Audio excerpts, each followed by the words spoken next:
নমো তচ্ছা ভগবতো অরহতো সম্মা সম্বুদ্ধচ্ছা। জগৎপূজ্য মহাকারণিক তথাগত সম্যক সম্বুদ্ধ শ্রীচরণে কৃতজ্ঞ প্রণাম নিবেদন করে প্রজ্ঞাপারমিতে অংশগ্রহণকারী সকল উপাসক উপাসিকাগণের নিরোগ দীর্ঘায়ু সুখী জীবন তথা জ্ঞান বিমণ্ডিত জীবন কামনায় শুরু করতে চলেছি আজকের মহাপরিনির্বাণ সূত্রের পরিশিষ্ট আলোচনা ক্লাস।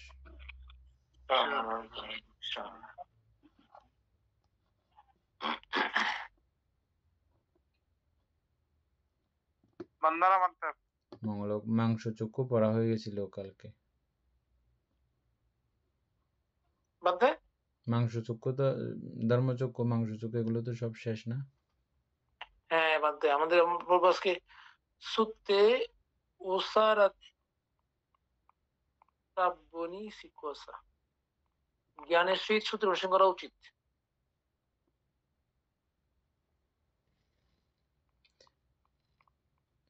জ্ঞানের সহিত সূত্রের অনুশীলন করা উচিত।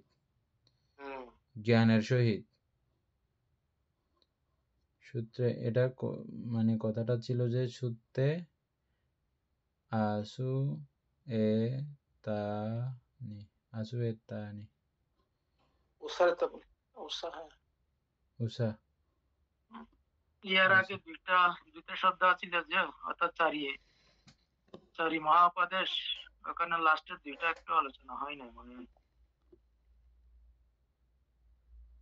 আচ্ছা, এটা আমরা চ্যাট জিপিটি থেকে বের করছিলাম জানা নাকি? না বের করিনি, না দরকার ছিল না। বুদ্ধ উপদেশ, সঙ্গ উপদেশ, সম্বহুল থেরো মানে অনেক, সম্বহুল থেরো মানে অনেকগুলো ভান্তের উপদেশ আর কি। হ্যাঁ, বহু আর কি, সম্বহুল, বহু মানে বহু, অনেক ভিক্ষুর। তারপরে এক আরেকটা কি যে একতারা পদেশোতি, একাত্তরা পদেশোতি, এই চারি মহাপদেশ।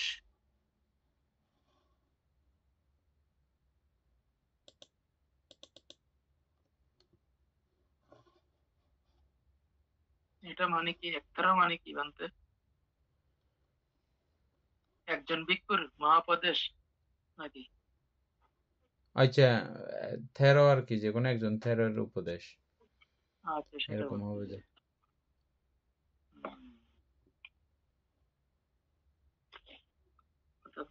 ভিক্ষুর একজন তেরোপাধি ভিক্ষুর মহাপদেশ।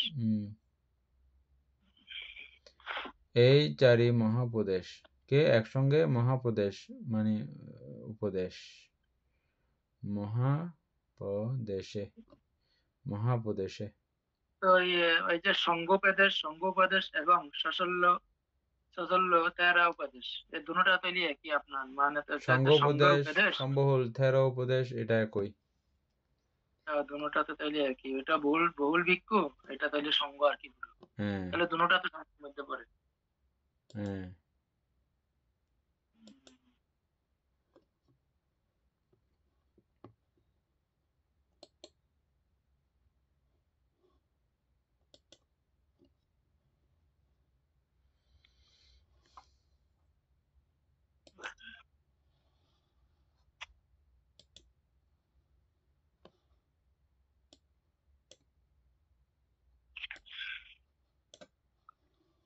এখানে অনেক প্রকারের চক্ষু বিভাজন করছে বানতে, আবার এখানে সূত্রের কথা চলে আসছে যে জ্ঞানের সহিত সূত্রের অনুশীলন করা উচিত।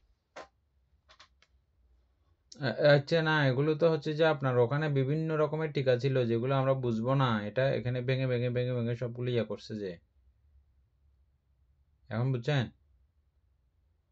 এই জায়গাগুলো, এই বিষয়গুলো আমাদেরকে ওই জায়গাতে টিকা আকারে রেখে দেওয়া হয়েছিল এবং যিনি অনুবাদ করেছেন ভান্তে জানতেন যে আমরা এই বিষয়গুলো আমরা বুঝবো না, বা এই বিষয়গুলো মানুষের কাছে তুলে ধরা দরকার, সেজন্য এগুলো আলাদা করে এখানে এটা নিজে বানাইছেন উনি এই জায়গাটা, বুঝছেন?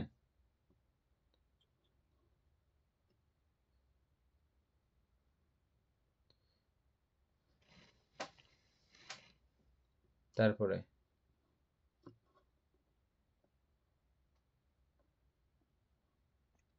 বান্তে আপনার সাউন্ড বন্ধ। আমার সাউন্ড কেমন বন্ধ হয়ে গেল? বলতেছি যে এটা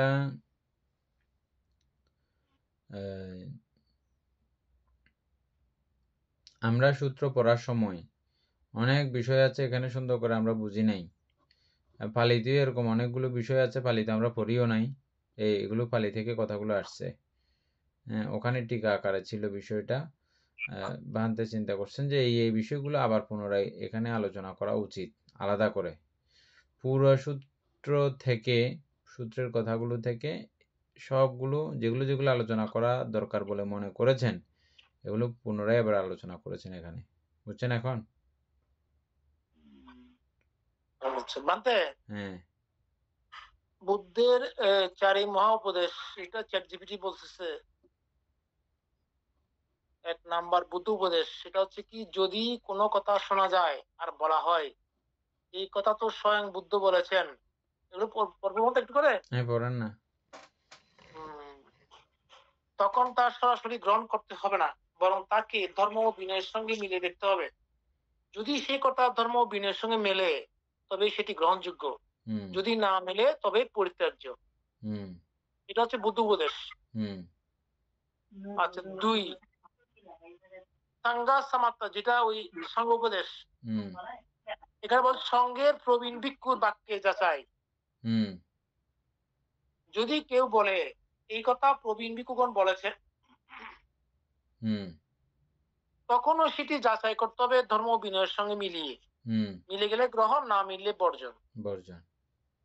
আচ্ছা, 3 নাম্বার ওই সাম্বা পুলাত্তের উপদেশ, এটা যেটা এটার মধ্যে বলা হচ্ছে কি, এই জায়গাটা ইয়া করে আবার এটা বসানো দরকার পড়ছে এখন। হ্যাঁ বাতে, এইটা মধ্যে ঠিক বলছে, এটা ঠিক করছে। হ্যাঁ, না চ্যাটজিপিটিটা ঠিকঠাক লিখছে তো। হ্যাঁ, এটা করছে, এটা ভালো হয়েছে বান্তে, কারণ নাইলে এখন অনেক সমস্যা হচ্ছে দেখা যাচ্ছে। 3 নম্বরে বলা হচ্ছে বহু প্রবীণ ভিক্ষু সবার কথাই যাচাই। যদি বলা হয় অনেক প্রবীণ ভিক্ষুগণের সবাই এই কথা বলা হয়েছে, তবুও সেটি ধর্ম বিনয়ের সঙ্গে মিলে দেখতে হবে। মিলে গেলে গ্রহণ, না হলে নয়। 4 নাম্বার যেটা একাত্তেরা পাদেশতি, ওটাও এখানে লেখা আছে ইয়েতে পালিতে, একাত্তেরা সাম্মাতা, মানে কোন নির্দিষ্ট প্রবীণ ভিক্ষুর কথায় যাচাই। যদি বলা হয় অমুক প্রবীণ ভিক্ষু এরকম বলেছেন, তাহলেও প্রথমে পরীক্ষা করতে হবে তা কি ধর্ম ও বিনয়ের সঙ্গে সামঞ্জস্যপূর্ণ। যদি হয় গ্রহণ করতে হবে, না হলে ত্যাগ করতে হবে। আচ্ছা, তাহলে এখানে সারসংক্ষেপে বলছে বুদ্ধের চারি মহাউপদেশ আমাদের শেখায় কোন কথাই অন্ধভাবে বিশ্বাস করা নয়। পরীক্ষা, বিচার ও মিলন, এই তিন দ্বারা ধর্ম যাচাই করা উচিত। এটা আমরা স্বাক্ষাত ভগবত ধর্ম আলোচনা করতে গিয়ে ওখানে আমরা এটা পাইছিলাম। এটা পাইছি বলতে, হ্যাঁ, কথাটা এটা বুদ্ধ একদম ডাইরেক্ট ধর্ম বিচার করার জন্য, ধর্ম যথাযথভাবে ব্যবহার করার জন্য এটা ওখানেই বুদ্ধ করেছেন, প্রকাশ্য করেছেন। এটা মানে বুদ্ধ আসলে আনন্দমন্ত্রের কথা এগুলো বলছিলাম মনে হয় কোন এক সময়, এগুলো আমি কোথায় দেখানো শুনছিলাম। হ্যাঁ, আনন্দমান থেকে তো বলছেনই। মানে বুদ্ধ ভগবান আপনি মারা গেলে, পরিনির্বাপিত হলে, তখন আমরা কাকে শাস্তা মানবো, বা বুদ্ধ কথা বলে যদি চালিয়ে দেয় অনেকেই, এটা বুদ্ধ বলেছেন বলে যদি চালিয়ে দেয়, তখন আমরা কি করব? তখন মাপকাঠি দিয়েছিল, ওইটাই এই কথাগুলো আর কি। হ্যাঁ, বলতে এটাই, মানে যেখানে সমুদ্রের দিয়ে উদাহরণ দিয়েছিল, এটা সমুদ্রের সর্ব জায়গায় এক রস, বৌদ্ধ ধর্মের সর্ব জায়গায় এক রস। আপনি বিনয়ের কথা বলেন, বা সূত্রের কথা বলেন, বা অভিধর্মের কথা বলেন, যেটাই বলেন না কেন, সব জায়গার রস থাকবে একটা, অনবদ্য রস। মানে অনবদ্য বলতে নির্দোষে অবস্থান করে যে প্রীতি সুখ অনুভব করা যায়, ওই রসের কথাই থাকবে যে সর্ব জায়গায়। হ্যাঁ, বলতে আপনি যেখান থেকে নেন না কেন, সূত্র পিটক হোক, বিনয় পিটক হোক, অভিধর্ম পিটক হোক, যাই হোক না কেন।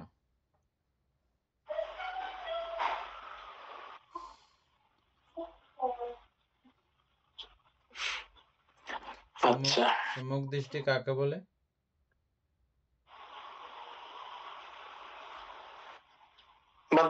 সম্যক দৃষ্টি কাকে বলে? যে সম্যক দৃষ্টি বলতে এখানে সম্যক দৃষ্টি আমরা তো এটা কথা তো প্রজ্ঞা। হ্যাঁ, প্রজ্ঞা হচ্ছে যে সম্যক দৃষ্টি। আর এই সম্যক দৃষ্টির সূচনা কোন জায়গা থেকে, বা প্রবেশদ্বার বা সূচনা কোথা থেকে শুরু হয়?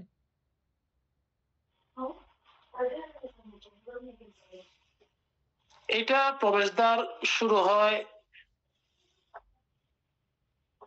আমরা যখন মনদ্বারে অলৌপদেশ উৎপন্ন করব।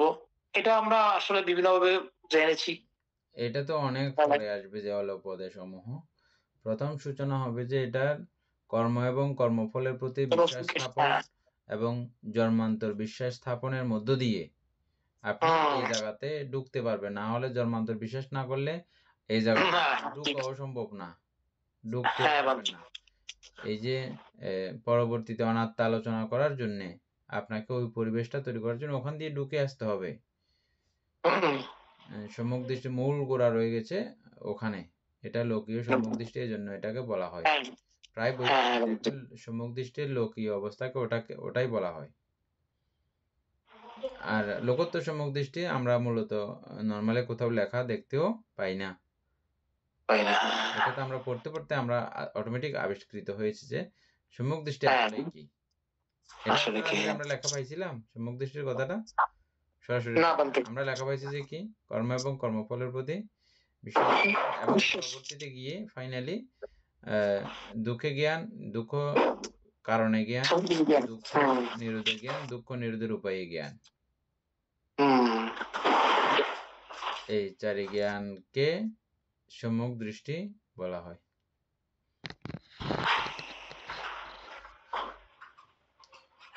যাই হোক, তারপর হচ্ছে যে কি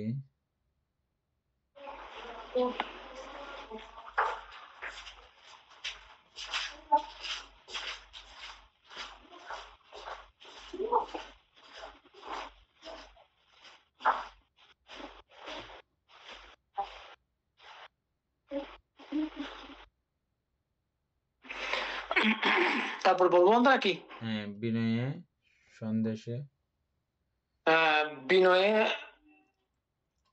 সন্দেশে তাব্বানি, বিনয় সন্দর্শন করা উচিত, বিনয় সন্দর্শন করা উচিত।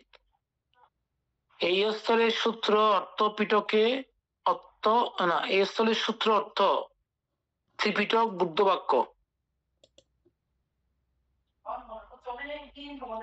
বিনয় অর্থ রাগ দেশাদি উপশমের কারণ। আচ্ছা, বিনয় প্রতিপালন করলে রাগ দেশ আদি উপশমের কারণ।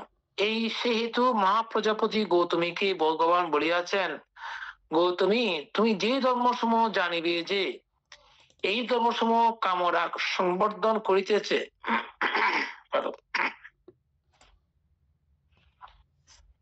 গৌতমী তুমি যে ধর্মসমূহ জানিবে যে এই ধর্মসমূহ কামরাগ সংবর্ধন করিতেছে, বিরাগ জন্মিতেছে না, সংযোগ সাধন করিতেছে, বিসংযুক্ত করিতেছে না, চারি উপাদান বর্জিত হইতেছে, হ্রাস হইতেছে না, আসক্তি উৎপাদন করিতেছে, অনাসক্ত করিতেছে না, অসন্তুষ্টি ভাব জন্মাইতেছে, সন্তোষ জন্মিতেছে না, আলস্য ভাব জন্মিতেছে, বীর্য সংবর্ধন হইতেছে না, ক্লেশ সঙ্গী ও গণসঙ্গী সংবর্ধন করিতেছে, বিবিক্ত করিতেছে না, ত্রিবিধাবর্ত সঞ্চিত হইতেছে, অপচয় হইতেছে না।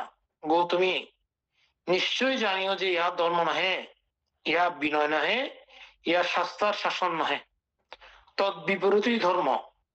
বিনয় শাস্ত্র শাসন জানিবে বিনয় শাস্ত্র শাসন জানিবে, অর্থাৎ যে পরিয়তি ধর্ম শিক্ষায় ধারণে শ্রবণে, যে পরিয়তি ধর্ম শিক্ষায় ধারণে শ্রবণে জিজ্ঞাসায় মনোযোগের সহিত প্রতিপালনে রাগাদি ভাব পরিবর্তনের কারণ হইয়া বিরাগাদি ভাব সংবর্ধন করে, তাহাই অপায়া দিতে না পড়ে মত করিয়া সম্যক রূপে ধরে বলিয়া ধর্ম। কলুষ বিনাশের কারণ বলিয়া বিনয়, সম্যক সম্বুদ্ধের উপদেশ অনুশাসন বলিয়া শাস্ত্রার শাসন বলিয়া জানিবে। খুব সুন্দর করে বোঝানো হয়ে গেছে, আশা করি আর স্পেশালি আলোচনা করার দরকার নাই। তারপরও কামরাগ সম্পর্কে আমি যে কয়েকজনকে জিজ্ঞেস করি, যদি না বুঝে এটা পরে সুন্দর করে আলোচনা করলে একটু ভালো হবে। উপাসক সুকুমার, কামরাগ কাকে বলে? বলে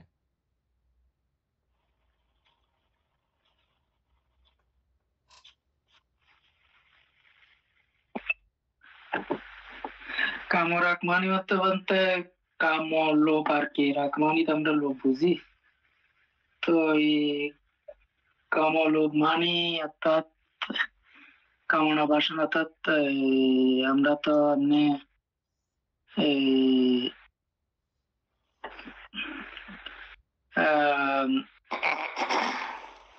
মনুষ্য থেকে একদম যে 11টা মানে তো যে কামলোভ বুঝি আর কি, মানতে ওই মানে ওখানে যাওয়া পর্যন্ত মানে যেই লোকটা অর্থাৎ জন্মে, এটাকে মানতে যে কামরাগ বলে মানতে আর কি। উপাসক বলেন তো একটু। বলতে কামরাগ হচ্ছে আমাদের দৈনন্দিন জীবনে আমরা প্রতিনিয়ত ষড়ইন্দ্র দ্বার দিয়ে যে সমস্ত আসক্তি উৎপন্ন করি, কামনা বাসনা বস্তু প্রতি, সুন্দর জিনিসের প্রতি, মানে প্রত্যেকটা আলম্বনের প্রতি যখন আমাদের আসক্তি উৎপন্ন হবে, সেটা হচ্ছে কামরাগ। কাম বিষয়ে কাম উৎপন্ন করা, রাগ উৎপন্ন করা, বা লোভ উৎপন্ন করা, তৃষ্ণা উৎপন্ন করা, কামরাগ।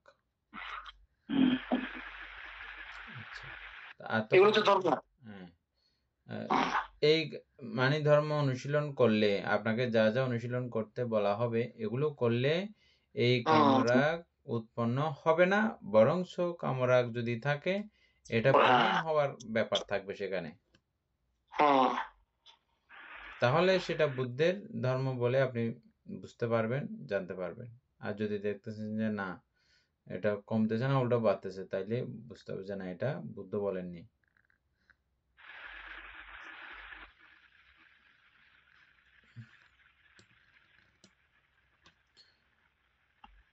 তাহলে এটা তো খুব সুন্দর করে পুরো বোঝানো হয়েছে, আর দরকার নাই না? তারপরও কি আলোচনা করা হবে নাকি সবাই কি বলে কি জানি? কেউ কিছু বলতেছে না তো। একটু বললে ভালো হবে, এটা এমনি বুঝতেছি, কিন্তু আর একটু করে বললে আপনি আর একটু ক্লিয়ার হবে।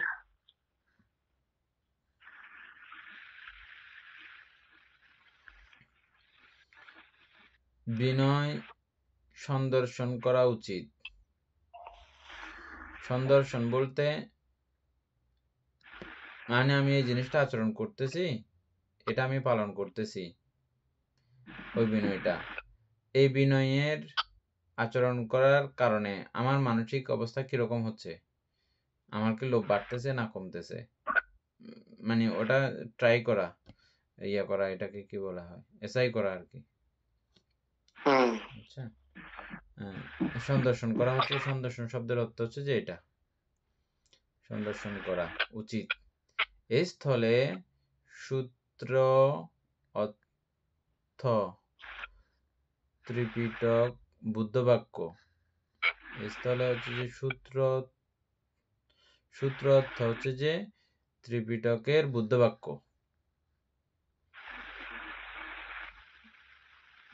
বিনয় অর্থ রাগ দেশাদি উপশমের কারণ। এই বিনয় আচরণ করলে রাগ দেশাদি এগুলো উপশম হবার কারণ তৈরি হবে।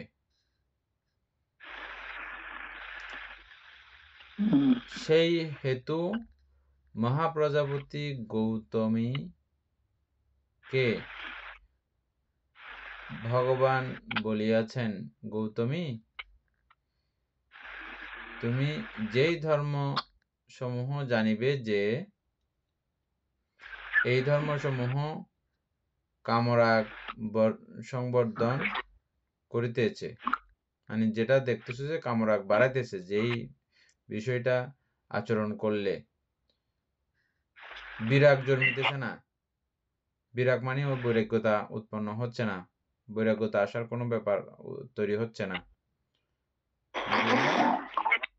তাহলে বুঝে নিতে হবে যে এটা বুদ্ধের বাক্য নয়।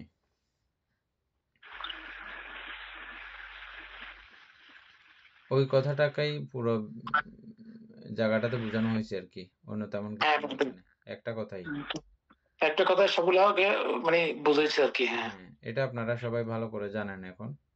আর আপনাদেরকে কেউ কথা বললে পণ্ডিত হোক বা যে হোক না কেন, আপনারা যেহেতু সরাসরি বুদ্ধের সঙ্গে এখন কথা বলতেছেন, অন্য কারোর সঙ্গে কথা বললে আপনাদের মোটিভ চেঞ্জ করে দিতে পারবে না, পারবে কি? অতটুকু অন্তত পড়েছেন আপনারা, যে কেউ কথা বললে আপনারা ঘুরে যাবেন, কোনো কিছু বললে উল্টে যাবেন, এমনটা হতে পারবে না। এখানে বলতে বিবিক্ত মানে কি করা হচ্ছে, মানে বিভক্ত মানিকে ওই ইয়া করে দেওয়া আর কি, সরাই দেওয়া, পথ থেকে সরাই দেওয়া।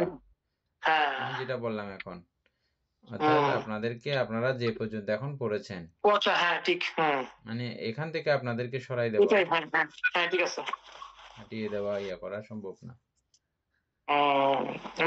বলছিলাম হয়তো প্রতিবাদ করবেন না, ঠিক আছে,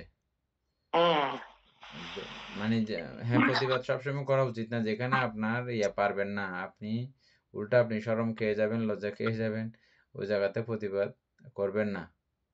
হ্যাঁ, প্রতিবাদ না করা এটা এক ধরনের কথা, মানে না করলে এটাও এক ধরনের অপরাধ আছে, প্রতিবাদ না করা এটাও এক ধরনের, যেখানে সেখানে প্রতিবাদ করা তো সমস্যা, কারণ যিনি বুঝবেন না ওনার সাথে প্রতিবাদ করতে সমস্যা। এটা কোথায় আপনারা পাবেন, বুদ্ধ এরকম উদাহরণ ইয়া করেছেন। যেমন একবার কোনো একজন ভিক্ষু দোষ করেছে, এটা আরেকজন ভিক্ষু দেখেছে, আর উনি সীমাগড়ের মধ্যে উপসদের মধ্যে গেছেন। তারপরে উপসদের মধ্যে যাওয়ার পরে উনি বলে দিয়েছে ওই ভিক্ষুটা এরকম এরকম দোষ করেছে, ওই ভিক্ষুটাকে বাইর করে দিয়েছে, সীমাগড়ের মধ্যে আর থাকতে দেয় নাই, এবং ওকে ভিক্ষু হিসেবে আর সম্বোধনও করা হয় নাই। তারপরে ও বাইরে যে গিয়ে বলতেছে যে তোরে আই সাইলিউম থিয়ে, তুই আর বাইর করছিস জানো, তোর আই সাইলিউম, এরকম বলে চলে গেছে। এখন পরবর্তীতে ওই ভিক্ষু খুব ভয় পেয়ে গেছে, ভয় পাওয়ার কারণ হচ্ছে যে ওটা আগে টাকা ছিল, ভিক্ষুটা ওই সাইলিউম কই মানে ও কাণ্ড কটায় ফেলিবু। হ্যাঁ, তারপরে উনি ভয় পেয়ে গেছে, বুদ্ধকে গিয়ে বলছে, বুদ্ধ ভগবান এরকম এরকম আমি বলছি, তারপরে এখন কি হবে? তারপরে ওই জাতীয় যদি হয়, মানে তুমি ওই মানুষটা সম্পর্কে এরকম জানো, কিন্তু ওই মানুষটা এটা বললে এরকম বিপত্তি তৈরি হতে পারে, তখন দেখে শুনে না বললেও অপরাধ নাই, বলার দরকার নাই, চুপচাপ থাকো।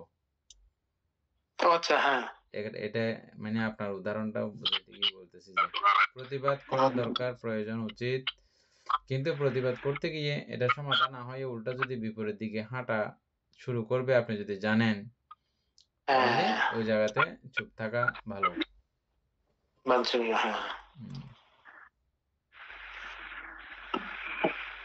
আচ্ছা, তাহলে এখানে ওই লাস্ট কি বলা হচ্ছে, অর্থাৎ যেই পরিয়তি ধর্ম শিক্ষায়, ধারণে, শ্রবণে, জিজ্ঞাসায়, মনোযোগের সহিত প্রতিপালনে রাগাদি ভাব পরিবর্জনের কারণ হইয়া বিরাগাদি ভাব সংবর্ধন করে তাহাই অপায়াদিতে না পড়ে মতো করিয়া সম্যক রূপে ধরে বলিয়াই ধর্ম। এটা একটা সুন্দর কথা বলেছে।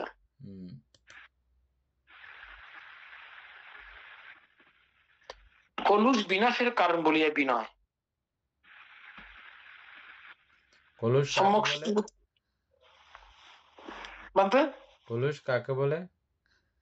মানতে এগুলোই তো কলুষ, যেগুলো আমরা পড়ে আসছি, এই যে লোভ দেশ মোহ, এগুলো তো কলুষ বা সৃষ্টি করে।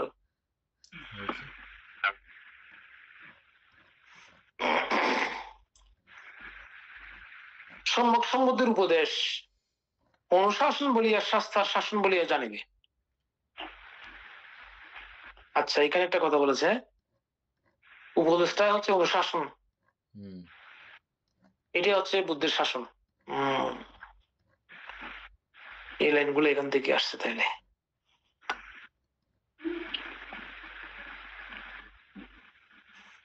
আর এখানে আর কিছু আছে? তাহলে সামনে চলে যাবো নাকি? এরপর একটা যান।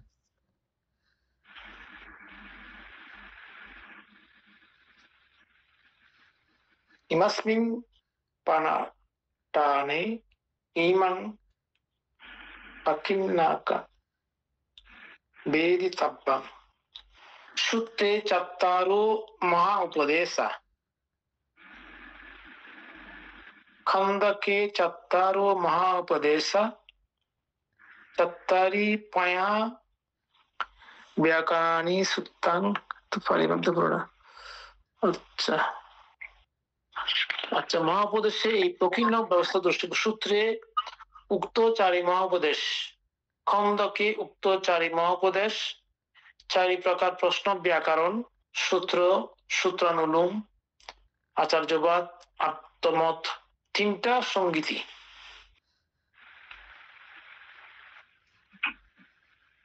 আচ্ছা, তত্ত্বাগায়াদম। আচ্ছা, তত্র এই ধর্ম, এই বিনয়, এই ধর্ম বিনিশ্চয়। এখানে বিনিশ্চয় মানে বিনির্ণয় স্থলে মহাপরিনির্বাণ সূত্রে উক্ত চারি মহা উপদেশে প্রযোজ্য। ধর্ম বিনয়ের সহিত যাহা ঐক্য হয় তাহাই গ্রহণীয়, অন্যতা রোদন করলেও গ্রহণ করিতে নাই। ধর্ম বিনয়ের সহিত যাহা ঐক্য হয়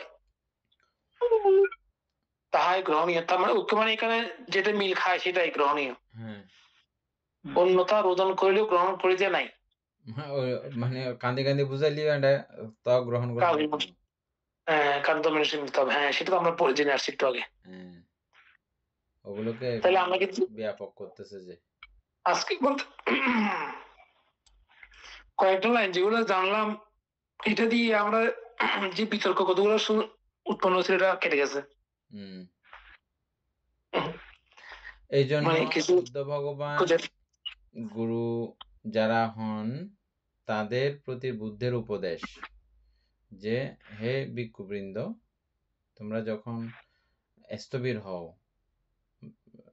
স্থবির হইলে তাদেরকে শ্রমণ বানানোর নিয়ম আছে, বুঝছেন না? শ্রমণ বানাইতে পারে। তাতেও সে উপযুক্ত কিনা, মানে শ্রমণ রাখার কোয়ালিটি ওর কাছে আছে কিনা, কোয়ালিটি কি কি, ওকে তার নিজের সন্তানের মতো করে ভালোবাসা দিতে হবে যাতে সে বুদ্ধ শাসন ছেড়ে না যায়।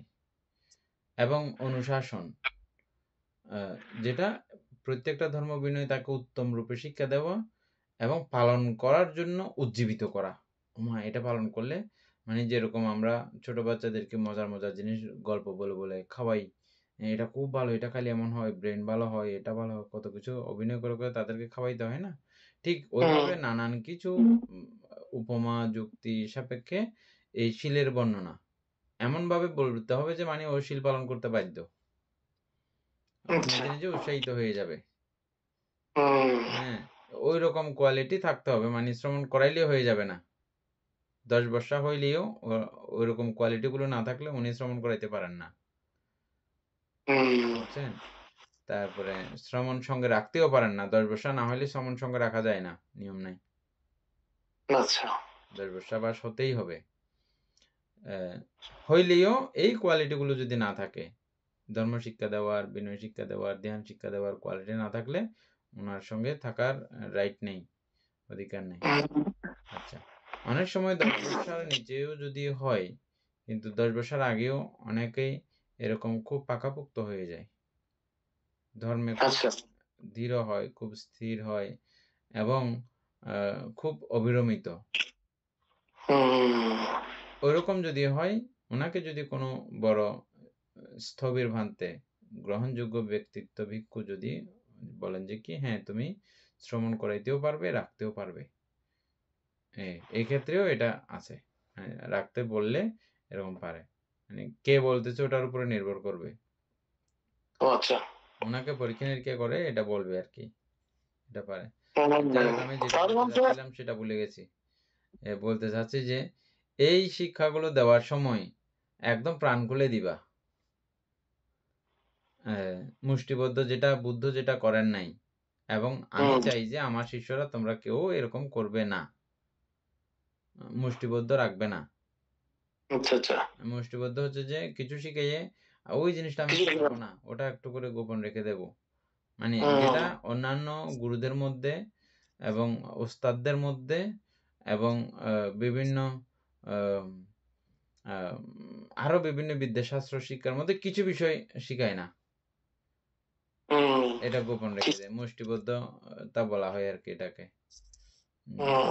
এটা করবে না, ভিক্ষুদেরকে বলতেছে যে কেন করবে না, তোমার মঙ্গলের জন্য তুমি করবে না, যতক্ষণ পর্যন্ত তুমি একদম চূড়ান্ত পর্যায়ে না পৌঁছো ততক্ষণ পর্যন্ত যে কোনো ভাবে যে কোনো কারণে তোমার চিত্ত টলে যেতে পারে, চিত্ত স্খলিত হতে পারে, মিথ্যা দৃষ্টি উৎপন্ন হতে পারে, তখন তোমার মা বাবা বা আত্মীয় স্বজন এরা কেউ জানবে না তোমাকে তোমার মিথ্যা দৃষ্টি হয়েছে। যে এটা তুমি যদি তোমার শিষ্যকে, তোমার সহবিহারীকে যদি যথাধর্ম শিক্ষা দাও, তাহলে তোমার ওই মতিভ্রম অবস্থা থেকে তোমাকে ফিরে আনতে পারবে। এটা তোমার লাভের জন্যই তুমি এরকম উত্তম রূপে শিক্ষা দিবা। যে কোনো মতে বিভ্রাট এরকম করতে পারে, মানসিক অবস্থা যে কোনো প্রেক্ষাপটে হতে পারে, বুঝছেন? তো এটা আমাদের গুরুভান্তেরা সবসময় এরকম বলতে থাকেন, দেখো আমি তোমাদেরকে উত্তম রূপে শিক্ষা দিয়েছি, তোমরা কখনো এরকম সংকোচ করবে না যে আমি গুরুভান থেকে কিভাবে বলবো। এটা গুরুভান থেকে বারবার রিপিট করতে হয় শিষ্যদেরকে, বুঝছেন? আমাদের আপত্তি দেশনাও কিন্তু তাই। আপত্তি দেশনা যদিও আমরা পালিতে বলতেছি, এটার খুব কাছাকাছি কেউ যাচ্ছি না, পালিতে আহ্বান শেষ করে দিচ্ছি। হ্যাঁ, এটা খুব সাংঘাতিক, কিন্তু আমাদের আপত্তি দেশনা করতে দেখেছেন? না বলতে দেখেন নাই। এখানে কথাগুলো হচ্ছে যে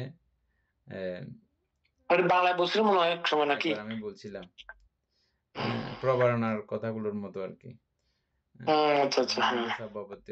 আমি আমার সর্বপ্রকার দোষগুলো আপনার কাছে প্রকাশ করতেছি, আমি যা যা অপরাধ করেছি, দোষ করেছি, এগুলো একটা একটা একটা একটা বলে বলে আমরা শুধু এখন ও কথাটাই রয়েছে, শুধু দোষ প্রকাশ করতেছি, কিন্তু কোনো দোষ প্রকাশ করা করি নাই।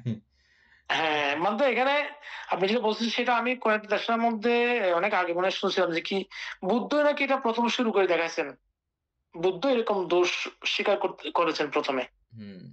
এই যে ওনার শ্রাবক সমূহ যারা ছিলেন প্রমাণ করেছেন, সেটা বুঝতেছি আর কি। হ্যাঁ, বলছে না আপনি বুদ্ধ, আপনি কেন এটা বলতে পারেন, এরকম করে বলছে, না আপনার কোনো দোষ নাই সেই। তা বুদ্ধ পর্যন্ত মানে প্রতারণা করেন। হ্যাঁ, যদিও বা এটা বুদ্ধ জানেন যে ওনার তো উনি নির্দোষ নির্ভুল, ঠিক আছে, কিন্তু প্রজন্মকে শিক্ষা দেওয়ার জন্য, যাতে এটা যেন সবাই শিখে, নমনীয় হয়, আমি বড়, আমার আবার কি ভুল ধরতে তোরা, মানসিকতা কোনোভাবেই উৎপন্ন হতে না পারে। সবসময় এই গুরুভান্তিদেরকে এভাবে বিষয়গুলো ভান্তে বুদ্ধ বুদ্ধ তো আর গুরু ছিল না, বুদ্ধ কাকে বলছে এটা, এটা তো গুরুভান থেকে বলতে হয়। গুরুভান থেকে না, শিষ্যদেরকে। শিষ্যদেরকে অর্থাৎ প্রবারণাটা হচ্ছে যে ছোট জন বড় জনকে বলে, বড় জন ছোট জনকে বলে, আচ্ছা আচ্ছা, একে অপরকে বলে আর কি। আচ্ছা, বুঝতে পারছি। যেমন আমরা গুরুভান্তের সঙ্গে যখন এটা করি, গুরুভান্তে আমাদেরকে বলেন, তুমি তো 3 মাস যাবত আমার সঙ্গে ছিলা, আমার কোনো কায়িক বা বাচনিক বিষয় তোমার কাছে অপ্রীতিকর বলে মনে হয় বা দেখেছ, অথবা তুমি দেখোনি ঠিক আছে, কিন্তু অন্য জন থেকে বা অন্য গৃহীগণ থেকে হোক, যেভাবে হোক শুনেছ, অথবা দেখোনি শোনোনি, কিন্তু তোমার সন্দেহ লাগতেছে, আমার কিছু আচরণ দেখে বা এটা সেটা দেখে তোমার কিছু বিষয় হয়তো সন্দেহ লাগতে পারে, এটা তুমি আমাকে প্রকাশ করবে। প্রকাশ করলে আমি তোমার কাছে চিরকৃতজ্ঞ থাকব, এবং বুদ্ধ শাসনের জন্য এটা অনেক কল্যাণবহ, আমার জন্য অনেক কল্যাণবহ। কারণ এই ছোট একটা অপরাধ, এই অপরাধকে ঢাকতে গিয়ে আরেকটা অপরাধ করতে হয়, ওটাকে ঢাকতে গিয়ে আরেকটা অপরাধ করতে হয়, করতে করতে একসময় অপরাধের জগতেই ঢুকে যাবে, আর তার কখনো পরিশুদ্ধ চিন্তা করা তার পক্ষে আর কখনো সম্ভব হবে না। মানে অসাধারণ একটা বিষয় বলতে এই প্রবারণাটা চিন্তা করলেন। বসবাসের পরে একবার, কিন্তু এটা আমাদের আপত্তি দেশনা যেটা, এটা তো কন্টিনিউ চলতে থাকে। আচ্ছা, আপনার আপত্তি দেশনা এটাই প্রায়শন বলা হয় না? এটা মানে আপত্তি দেশনার কথাগুলো বলি, বুঝে যাবেন। আচ্ছা, আমি আমার সকল প্রকারের অপরাধগুলো আপনার কাছে প্রকাশ করতেছি। তারপরে একটা একটা করে কি কি অপরাধ করেছেন উনি স্মরণ করেন এবং বলতে থাকেন, অমুক অমুক অপরাধ উনি শুনতে থাকেন, ও এটা করেছো। তারপরে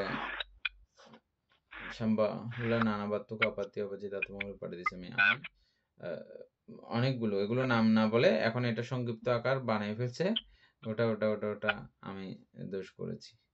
আচ্ছা, তারপরে এবার বড় ভান্তে বলবেন, আচ্ছা তুমি এগুলো দোষ হিসাবে তুমি স্বীকৃতি করেছো কি?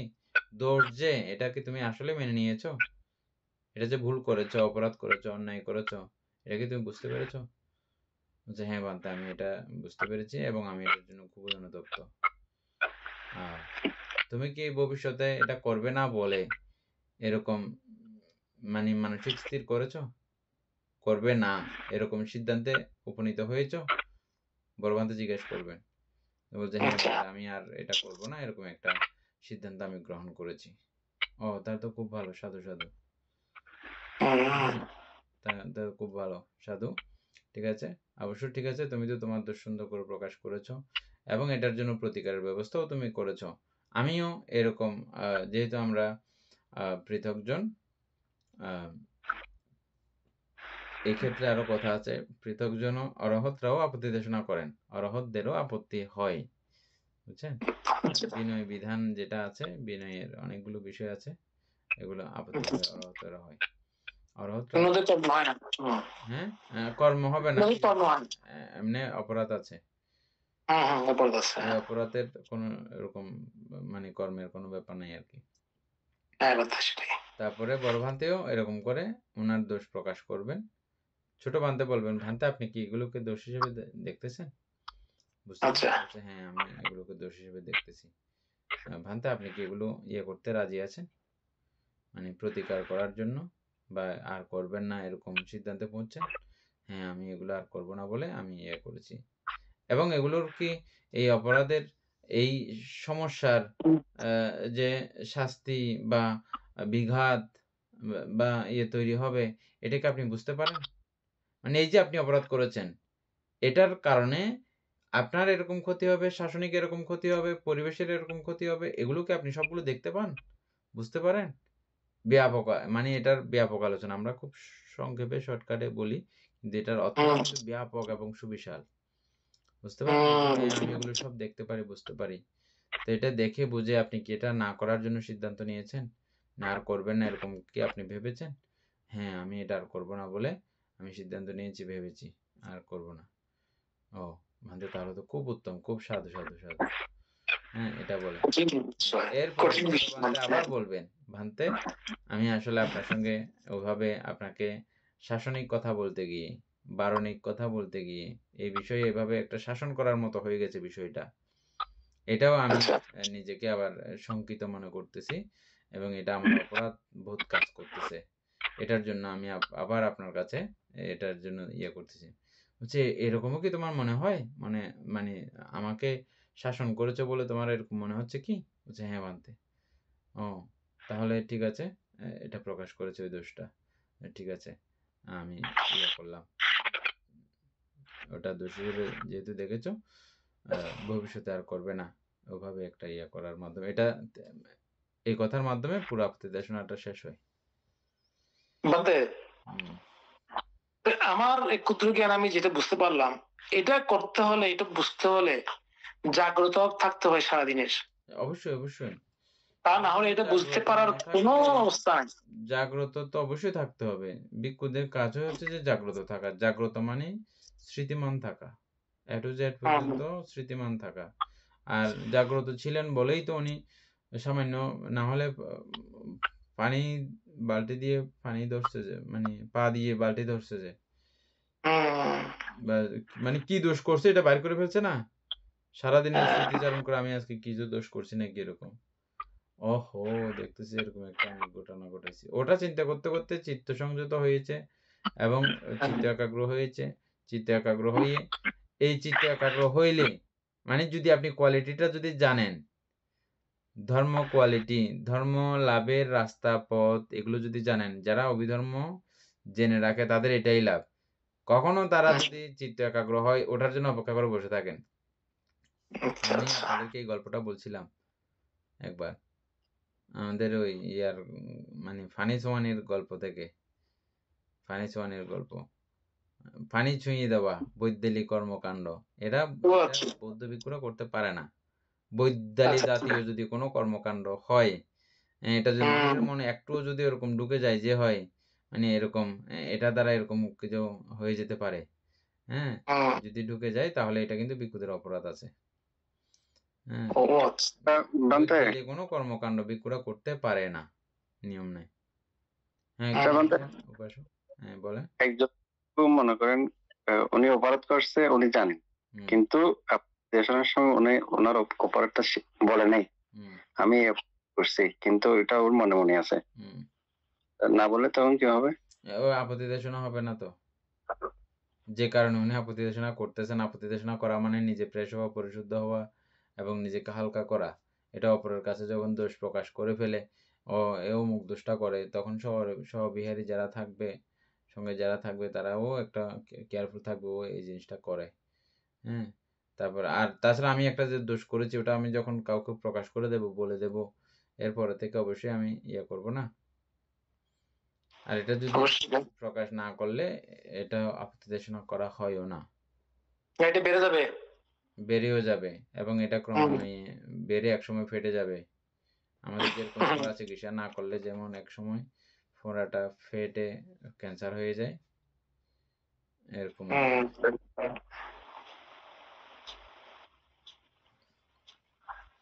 আচ্ছা, কি বলতেছিলাম যেন? ও, ওই বিষয়টা, আহ, অভিধর্ম চর্চা করলে ওটাই লাভ। কখনো চিত্ত যখন ইয়ে হয় আপনার, সংযমী হয়, চিত্ত যখন সংযমী হয়, একাগ্র হয়, ওই সময়ের জন্য তিনি অপেক্ষা করে থাকেন। হওয়া মাত্র ওই অনিত্য দুঃখ অনাত্মা দেখা শুরু করেন। আর ওটা দেখা ঠিকঠাক মতো হইলেই আপনার দুঃখ অন্তঃসাধন ঠিক ক্রমান্বয়ে বলতে। শ্রোতাপতি থেকে অরহত পর্যন্ত এগুলো প্রাপ্ত হতে পারেন এবং ওইভান্ত হয়েছিলেন। এই শিলানুসৃতি ভাবনার মধ্য দিয়ে উনি চিত্ত একাগ্র করেছেন এবং ওই দাঁড়ানো অবস্থাতেই অরহত হয়েছেন। যে ঘটনাকে কেন্দ্র করে ইয়া করেছে, আর গুহাতে তিনি যাননি, বুদ্ধের কাছে চলে গেছিলেন। আচ্ছা। এটাই ইয়াতে পেয়ে যাবেন আপনারা, ধর্মপদ যে ইয়ে আছে, বলেছে ধর্মপদের একটা গাথার, উনি একটা উদাহরণ গাথা বলেছিলেন, ওই গাথাকে কেন্দ্র করে এটা। তাহলে প্রত্যেকটা বুদ্ধ, প্রত্যেকটা গাথা বা প্রত্যেকটা বিশ্বের বিভিন্ন বড় বিশাল বড় বড় অর্থ আছে। হ্যাঁ, আচ্ছা, এখন আমরা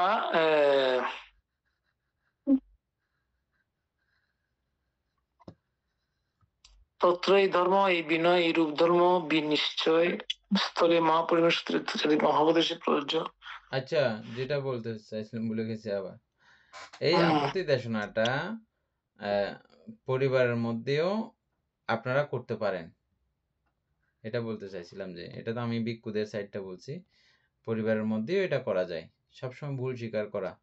আমরা তো গাওয়ার টাইমে করি যে ভুল হয়েছে, আর ভুল না দিন, ঠিক আছে দে, এইরকম আমাদের প্রত্যেকের মানসিকতা।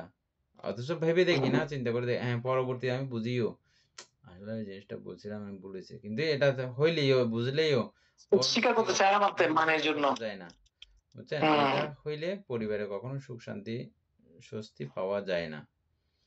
পরিবারের সাথে থাকতে হইলে এভাবে একে অপরের ভুলগুলো নিজে থেকে সংশোধন করার মানসিকতা, অপরের ছিদ্র অন্বেষণ নয়, নিজের ছিদ্র অন্বেষণ করা। এবং এই দোষগুলো, আমি এই দোষ করেছি, তুমি তো এটার কারণে তো তোমারও অনেক ক্ষতি হয়েছে, যেহেতু আমরা পরিবারের সদস্য, আমি এগুলো আর করব না, এভাবে মানে স্ত্রীকে জানিয়ে দেওয়া বা স্বামীকে জানিয়ে দেওয়া বা পরিবারের অন্যান্য সদস্য যারা আছে তাদের সঙ্গেও এটা করা যায়। এটা করলে পরিবারের মধ্যে যে মৈত্রীর বন্ধন আছে এটা দৃঢ় থেকে সুদৃঢ় হবে। এবং সেটা হওয়া উচিত, মানতে নাইলে নাইলে তো সংসারের মধ্যে মজা নাই।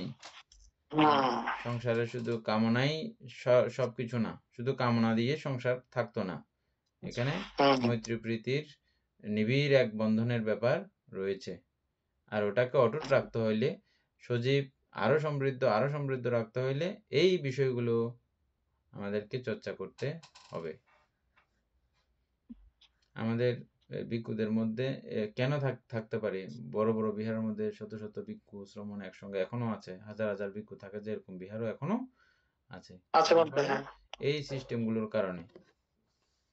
অবশ্যই সিস্টেমগুলোর কারণে মহামৈত্রী পরায়ণ হয়ে অবস্থান করে, সেজন্য।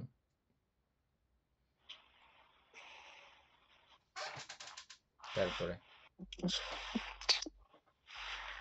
তো হচ্ছে ধর্ম বিনয়ের সহিত যাহা ঐক্য হয় তাহাই গ্রহণীয়, অন্যতা রোদন করিলেও গ্রহণ করিতে নাই। আমরা একটু পড়ছিলাম যে এখান থেকে।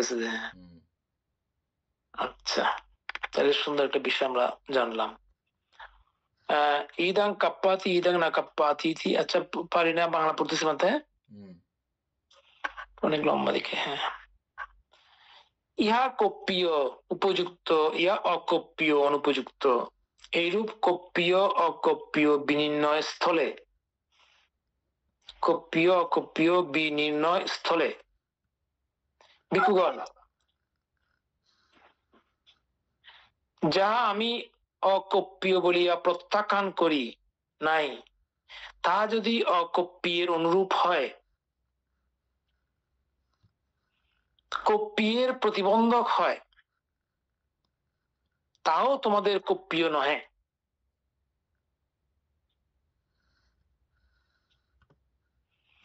বলছে কি, আমি যাহা আমি অকপ্পীয় বলিয়া প্রত্যাখ্যান করি, মানে যেটা অনুপযুক্ত বলি নাই, তাহা যদি অকপ্পীয়ের অনুরূপ হয়, আচ্ছা অনুপযুক্ত বলে নাই, কিন্তু এটা যদি অনুপযুক্ত হয়, ওই রকম হয়, তখন সেটা উপযুক্ত হওয়ার মধ্যে প্রতিবন্ধকতা সৃষ্টি করে, এটাই বলা হচ্ছে। তাও তোমাদের কপ্পীয় নহে। এরকম বুঝতে পারতো নাকি, আমি বুঝতে পারিনি। ইত্যাদি নিয়মে খন্দকে উক্তচারী মহাপদেশ প্রযোজ্য পামানাং, তাদের বিনিশ্চয় বিনির্ণয় কথা বিনয় অর্থকথা সামান্তাপাদিশিকায় সবিস্তারে বর্ণিত হইয়াছে। বিনয় অর্থকথা আছে নাকি বলতে? এই তো সামান্তা পাশাদিকা।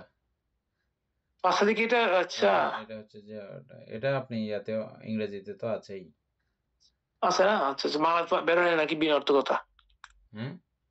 বিনয় অর্থকথা বাংলা বেরিয়েছে? বাংলা আছে তো, অর্থকথা আছে না, কিছু বের হচ্ছে তো, আরো হবে বিনয়ের। আচ্ছা আচ্ছা। তথায় বর্ণিত নিয়মে যাহা কপ্পীয়ের অনুরূপ তাহাই গ্রহণীয়, অন্যথা অকপ্পীয় বলিয়া জানিতে হইবে। কপিয় অকপিয় এটা তো বুঝে গেছেন। বানতে, হ্যাঁ। মানে যেটা আমার জন্য প্রযোজ্য, অপ্রযোজ্য। হুম, তারপরে আমরা ভাষার ক্ষেত্রেও এরকম অনেক কিছু ব্যবহার করি। কপিয় হুম, ভাবে বলা, কপিয় ভাবে করা, এরকম অনেক কিছু আমরা ইয়ে করি। যেমন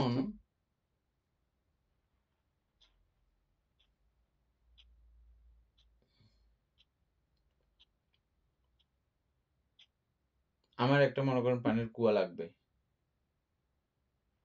পানির কুয়া লাগবে, ভিক্ষুরা মূলত কুয়া করতেও পারে না, মাটি করতে যেতে পারে না, কুয়া করতে কিভাবে পারবে? হ্যাঁ, তো কিন্তু কুয়া তো লাগবে, পানি তো খেতে হবে, স্নান তো করতে হুম, হবে। তখন এক্ষেত্রে উনি কপিয় ভাষার ব্যবহার করতে পারেন। এই কপিয় কথাগুলো আসাতে এগুলো মনে পড়ছে যে মানে আমরা এগুলো অ্যাপ্লাই আচ্ছা, করতাম আর কি।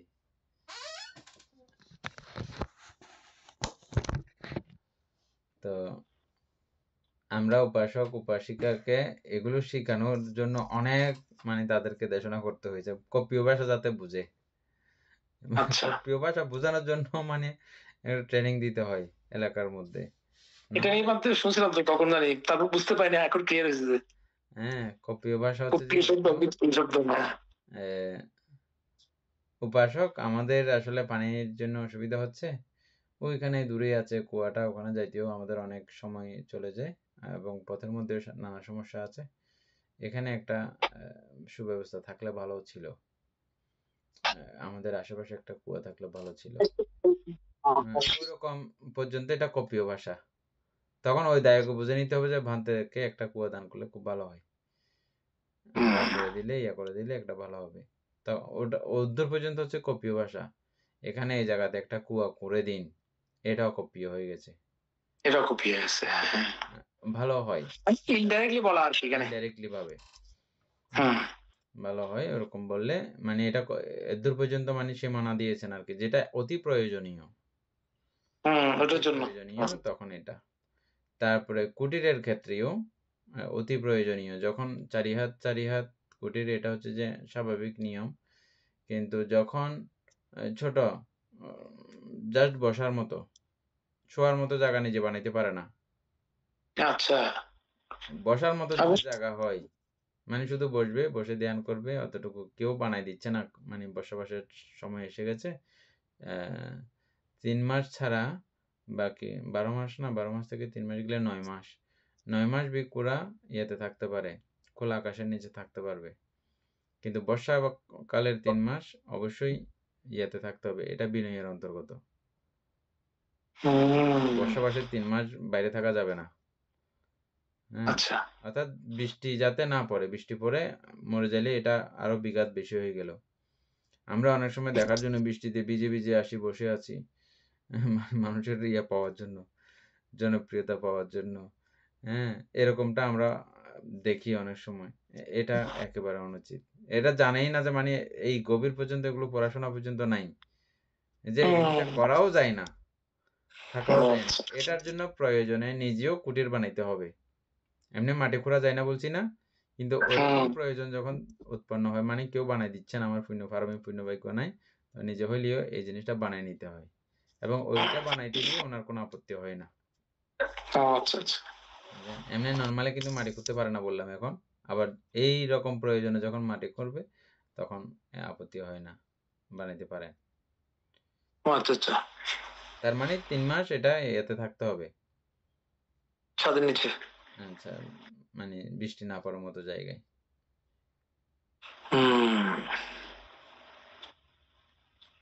ছন, বাঁশ, অমুক সমুক এগুলো তিনি নিজে সংগ্রহ করতে পারবেন আচ্ছা, আচ্ছা। অরণ্য থেকে। বন্ধই গিয়ে হ্যাঁ, বন্ধই গিয়ে সময় মজা বানতে এরপরে ও না, সীমিত হারা। আচ্ছা, তাহলে আমরা কপিয় শব্দটির সঙ্গে পরিচিত হলাম। এরকম আরো অনেক বিষয় আছে। ওষুধপত্র আদির বেলায় কপিও ব্যবহার করার দরকার হয় না, এটা পিণ্ডাচরণে গেলে হয়ে যায়। ওষুধ লাগলে আমরা ইয়ে করতাম, দেশনা করতে করতে মানুষও বুঝে গেছে, সিলিপ দিতাম লেখে লেখে, তারপরে ওষুধ হুম। এনে দিত। আজকে তো সময় শেষ হয়ে গেছে, আর কারো কোনো প্রশ্ন আদি থাকলেও কালকে আলোচনা করবো আর কি, না? বানতে সদ্ধর্মপ্রাণ প্রিয় উপাসক উপাসিকা বৃন্দ, আমরা যা আলোচনা শুনছি, এই আলোচনাগুলো শুনে শুনে কেউ কখনো ইয়ে করতে যাবেন না, কাউকে অ্যাটাক করতে যাবেন না, বা এগুলো নিয়ে ইয়ে করতে যাবেন না। এবং বিষয়টা লাইভেও আছে, সেজন্য আমি আবার বিস্তার করছি। আমাদের যে সমস্যাগুলো আছে, অনেকগুলো সমস্যা এখন আমরা বই পড়লে আমরা দেখতে পাচ্ছি। তো এই সমস্যাগুলো কেন হয়েছে, সমস্যা নিয়ে টানাটানি না করে সমস্যার গোড়াটা আগে দেখতে হবে। সমস্যার গোড়াটা হচ্ছে যে কোথায় আমাদের দেখেন, যদি বলে যে কি আমরা এরকম করতেছি কেন, আমরা বৌদ্ধ ভিক্ষুরা, এটার পেছনে কারণ আমরা বলবো যে আমাদের গুরুভান্তে থেকে আমরা এরকম পাই নাই। গুরুভান্তে বলবে যে আমি আমার গুরুভান্তে থেকে পাই নাই। তাহলে এগুলো না পাওয়ার পেছনে কারণ কি, আমাদের দীর্ঘ সময় আমাদের ত্রিপিটক ছিল না যথাযথভাবে। এই ত্রিপিটক না থাকার কারণে ত্রিপিটকের যথাযথ শিক্ষা, যেভাবে শিক্ষা করণীয় ওভাবে আমরা পাইনি বলে আমরা সেটা পরম্পরা পাইনি। এটা ছাড়াও আরেকটা কথা রয়েছে, আমরা কোথাও আকাশ থেকে উড়ে ঝরে পড়ে নাই, দেবলোক থেকে বা কোনো একটা অদৃশ্য একটা জায়গা থেকে আমরা উড়ে চলে আসি নাই। আমরা আপনাদেরই সন্তান। আমরা যেহেতু আপনাদেরই সন্তান, আপনাদের থেকে ওগুলো সব শিখে দিকে ছোটবেলা থেকে ইয়ে হয়েছি। হ্যাঁ, তো তাহলে ওই চরিত্র, ওই মানসিকতা, ওই নেশা, ওই নেচার, এগুলো তো আমাদের থেকে যায়নি, এগুলোও আমাদের মধ্যে রয়েছে। তো সুতরাং সমস্যাগুলো তো থাকবেই, যেহেতু আমরা আপনাদের থেকে, আপনাদের মানসিকতা হইতে শুরু করে যাবতীয় সবকিছু। সমাধান কি? সমাধান হচ্ছে যে এখন ত্রিপিটক বের হয়েছে, যদ্দূর বের হয়েছে এদ্দূর এটা ত্রিপিটক আচার্য নাই যে আমরা গিয়ে গিয়ে ত্রিপিটক আচার্যের কাছে এগুলো শিখবো। আস্তে আস্তে চর্চা করতে করতে একটু একটু একটু একটু আমরা নিজেরা পড়বো, এবং আমাদের সন্তানদেরকে একটু একটু করে 1 লাইন 2 লাইন করে করে ওরা যেভাবে বুঝতে পারে, হ্যাঁ, একটু একটু একটু করে চর্চা করতে করতে ইয়ে করবো। আমরা পড়া শুরু করছি বলে আজকে 2 বছরে 2.5 বছরে আমরা অনেক বিষয় পড়ে ফেলছি না। আমরা এক ঘন্টা 1 ঘন্টা পড়ছি, যে কত বিষয় আমাদের পড়াশোনা হয়ে গেছে। ঠিক আমরাও আমাদের সন্তানদের সঙ্গে এভাবে ধর্মচর্চা, ধর্ম আচার করব, করলে পরে আমাদের এই সমস্যাগুলোর সমাধান আস্তে করে হবে। এখন সমস্যা হয়েছে, এখন এগুলো নিয়ে যদি ছোলাছুলি টানাটানি স্টার্ট করেন, যেটা আছে সেটাও শেষ, নষ্ট হয়ে যাবে। এটা থাকাতে কি লাভ হলো? এটা এই সঙ্গ এভাবে আছে বলে আমাদের ক্রমান্বয়ে এই ত্রিপিটকটা আমরা আবার দেখতে পাচ্ছি যে বাংলা অনুবাদিত হয়ে। সঙ্গ এই কাজটা করেছে, নাইলে কোন গৃহে মানুষের কোন দরকার পড়ে রয়েছে যে ওনার সাংসারিক চিন্তা বাদ দিয়ে এত ধর্ম নিয়ে চিন্তা করবে, অতটুকু সময় কারো নাই। সেজন্য সঙ্গ যেভাবে আছে, যেমনটা আছে, তার ক্রমান্বয়ে সবকিছু বাতাবরণ সহযোগিতা পাইলে সুমহান থেকে আরো মহান হতে পারে। যেটা যেভাবে আছে তেমন ভাবে রক্ষা করে আস্তে আস্তে আস্তে করে ক্রমডেভেলপ, ক্রম উন্নতি করে আমরা যাব। মানে এগুলো শুনে শুনে কেউ ছোলাছুলি টানাটানি করব না। ও তো আপত্তিতে শোনা, যেমন আজকে এটা শুনলেন আপনারা, এটা নিয়ে ছোলাছুলি করতে চলে যান, তাহলে খুব সর্বনাশ হয়ে যাবে। হ্যাঁ, এই জন্য আমি এই কথাগুলো আবার ইয়ার মধ্যে রেখে দিয়েছি আর কি। তো যাই হোক, আমরা এই জাতীয় বিষয়গুলো, বুদ্ধের গুণকীর্তন, গুণ বিষয়গুলো আলোচনা করলে এই বুদ্ধগুণ যেহেতু অচিন্তনীয় বিষয়ে যারা চিত্ত প্রসন্ন করেন, তাদের এই চিত্ত প্রসন্নতার ফলও হয় অচিন্তনীয়। আজকের বাংলাদেশ ক্লাসটা দেখবেন কেন অচিন্তনীয় হয়, মানে এগুলো আপনি ভেবে চিন্তে কুল পাবেন না যে কতগুলো পূর্ণচিত্ত উৎপন্ন হয়েছে। এটা আজকের ক্লাসের মধ্যে এগুলো আমরা কিছু আলোচনা করেছি, এরকম কিছু কথা। যাই হোক, এতে আমাদের অপ্রমেয় পুণ্য সাধিত হয়েছে। এই পুণ্যরাশি অনন্ত চক্রবাসী সত্যগণকে দান করছি, গুরুভান্তিদিওকে দান করছি, মাতা পিতাগণকে দান করছি, এবং এই পুণ্যের কাছে আমরা প্রত্যেকে প্রার্থনা করব নির্বাণ লাভ, অবধি অসৎ ব্যক্তি, মূর্খ ব্যক্তি পাপমিত্রের সংসর্গ লাভ না করে সদা সর্বদা জ্ঞানদর্শী কল্যাণ মিত্রের সান্নিধ্য সংসর্গ লাভ করতে সক্ষম হই। এইরূপ সাধু সংকল্প পোষণ করে আজকের মতো ক্লাস এখানে সমাপ্ত করছি। সাধু সাধু সাধু।